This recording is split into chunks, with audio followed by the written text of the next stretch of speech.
안녕하세요, 윌리언웨어입니다. 오늘은 사람들이 나를 싫어하는 이유와 그걸 신경 쓰지 않는 법이라는 주제로 이야기를 해볼게요. 사실 우리가 아무리 노력해도 모두에게 사랑받는 건 불가능합니다. 하지만 그렇다고 해서 누군가가 나를 싫어한다는 걸 무시하기도 쉽지 않죠. 저도 한때 사람들의 시선을 너무 신경 쓰던 시절이 있었는데 돌이켜보면 참 피곤했었거든요. 그래서 오늘은 이런 상황에서 심리학적인 관점으로 문제를 이해하고 해결하는 방법을 같이 이야기해 보려고 합니다. 첫째로 사람들이 나를 싫어하는 이유, 이 심리학적 접근으로 한번 얘기를 풀어볼게요. 우선 사람들이 나를 싫어할 수밖에 없는 이유를 생각해 볼게요. 첫 번째로 성공한 사람은 항상 비난을 받는다. 미국 작가 엘리너 루스벨트는 이런 말을 했어요. 위대한 마음은 아이디어에 대해 얘기하고 평범한 마음은 사건에 대해 이야기하며 작은 마음은 사람에 대해 이야기한다.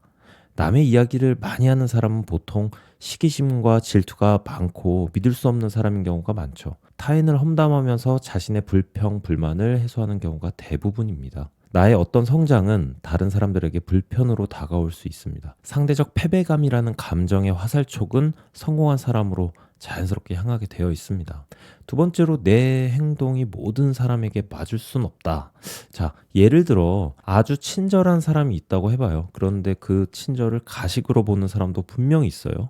사람들은 자기 가치관에 따라 행동을 다르게 해석하기 때문에 모두가 나를 똑같이 받아들이는 건 불가능합니다. 마지막으로 사회적 비교 이론 관점에서 접근하면 심리학자 리언 페스팅어가 제시한 이 이론에 따르면 우리는 끊임없이 다른 사람과 자신을 비교하며 자존감을 조정합니다. 내가 더 돋보이거나 특별해 보이면 누군가는 그 비교에서 상처를 받고 나를 싫어할 수 있다는 거죠. 앞서 사람들이 나를 싫어하는 이유를 간단하게 심리학적 접근으로 살펴봤는데 조금 더 구체적으로 사람들이 나를 싫어하는 이유를 깊이 들어가 볼게요. 심리학자들은 사람들이 타인을 평가할 때 사용하는 몇 가지 메커니즘을 제시하고 있습니다.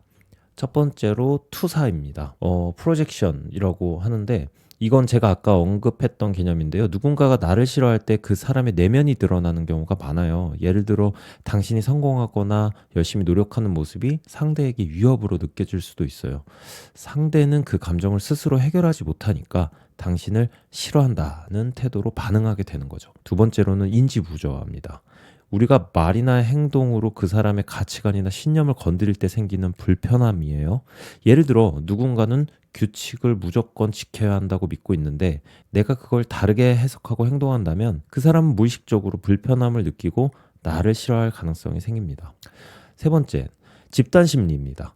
사람은 무리지어 다니는 걸 좋아해요. 내가 다수의 의견에서 벗어나는 행동을 하면 본능적으로 사람은 경계하고 밀어내려고 할 수 있어요.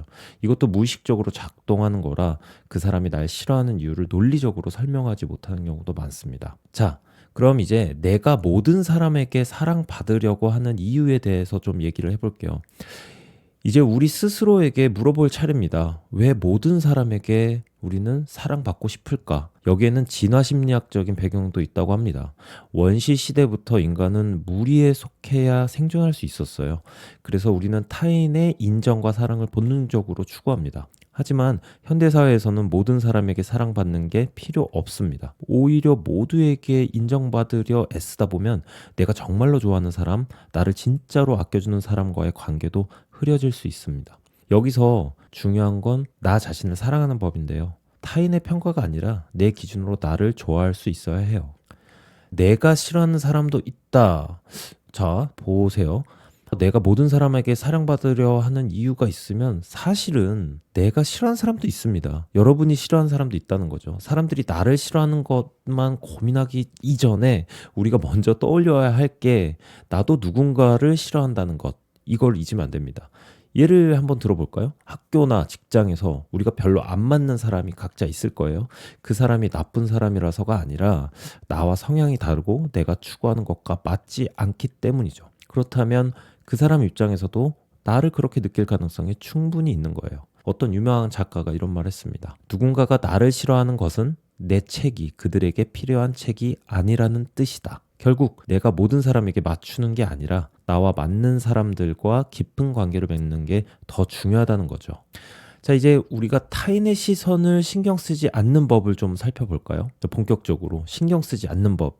대한 이야기를 해볼 텐데, 자, 첫 번째, 그냥 그런가 보다. 이런 연습을 하는 거예요. 어떤 심리학자가 실험을 했어요. 사람들에게 길거리에서 이상한 춤을 추는 사람들을 봤을 때 어떻게 생각할 것 같냐라고 물었죠. 대부분은 이상한 사람이네 라고 하다가도 곧 잊어버린다고 대답했어요. 여기서 배울 점은 사실 대부분의 사람은 남에게 큰 관심이 없다는 거예요. 자, 두 번째로 내 기준을 정하기. 자, 우리가 타인의 시선을 신경 쓰는 이유는 나만의 기준이 없기 때문인데요. 예를 들어 나는 정직하게 살겠다. 내가 소중한 사람들과 즐겁게 지내는 게 최우선이다. 이런 것과 같은 나만의 기준을 세우면 외부의 평가가 덜 중요해져요. 세 번째로는 실패와 비난을 경험 삼기. 저도 처음엔 이런 방송 시작하면서 내가 무슨 말을 잘못하면 어떡하지? 라는 생각을 정말 많이 했거든요. 하지만 돌이켜보면 완벽하지 않아도 공감해주고 응원해주는 사람들이 훨씬 더 많았습니다. 실패와 비난은 완벽함을 만드는 과정의 일부라는 걸 기억하시고 절대 그런 거 두려워하지 않으시면 좋겠습니다. 네 번째로는 불편함과 친해지기. 심리학자 조셉 캠벨은 이런 말을 했습니다. 불편함의 동굴 속에 당신이 찾는 보물이 있다. 우리가 누군가의 비난이나 거절을 두려워하지 않고 그 감정을 견뎌낼 수 있을 때 진정한 자유가 생깁니다. 마지막으로 행복의 기준 바꾸기. 여러분, 그 행복은 내가 컨트롤할 수 있는 것에 집중할 때 생겨요. 예를 들어 내가 다른 사람에게 얼마나 좋은 인상을 남기느냐가 아니라 내가 오늘 얼마나 나다운 하루를 보냈느냐에 집중하는 게 훨씬 중요한 것 같습니다. 자, 이제 내 삶의 주인 되기에 대한 얘기를 좀 해볼게요. 마지막으로 이런 질문을 스스로에게 던져보세요. 내 인생에서 내가 아닌 다른 사람의 의견이 얼마나 중요한가? 영화 인터스텔라에 이런 대사가 있습니다. 우리는 옳은 것을 선택할 때 누구의 동의도 필요하지 않아. 여러분, 타인의 평가나 비난에 휘둘리지 않고 내 기준대로 살아갈 때 진정한 만족감이 찾아옵니다. 마무리해 볼게요. 우리가 집중해야 하는 게 무엇일까요? 결국 우리가 집중해야 할 건 누군가가 나를 싫어하는 이유가 아니라 내가 진짜로 좋아하는 삶입니다. 지금 여러분 주위에 있는 사람들 중 진심으로 나를 응원해주는 사람에게 더 많은 시간을 쓰세요. 그리고 가끔씩 스스로에게 이렇게 한번 물어보세요. 내가 나를 좋아할 이유는 뭐지? 이 질문에 답할 수 있다면 남의 시선이 점점 덜 중요해질 겁니다. 사람은 완벽할 필요가 없고 모두에게 사랑받을 필요도 없습니다. 중요한 건 나 자신을 사랑하고 내가 정말 중요하게 여기는 사람들과의 관계에 집중하는 거예요. 자, 오늘도 소중한 시간 들어주셔서 대단히 감사합니다. 안녕.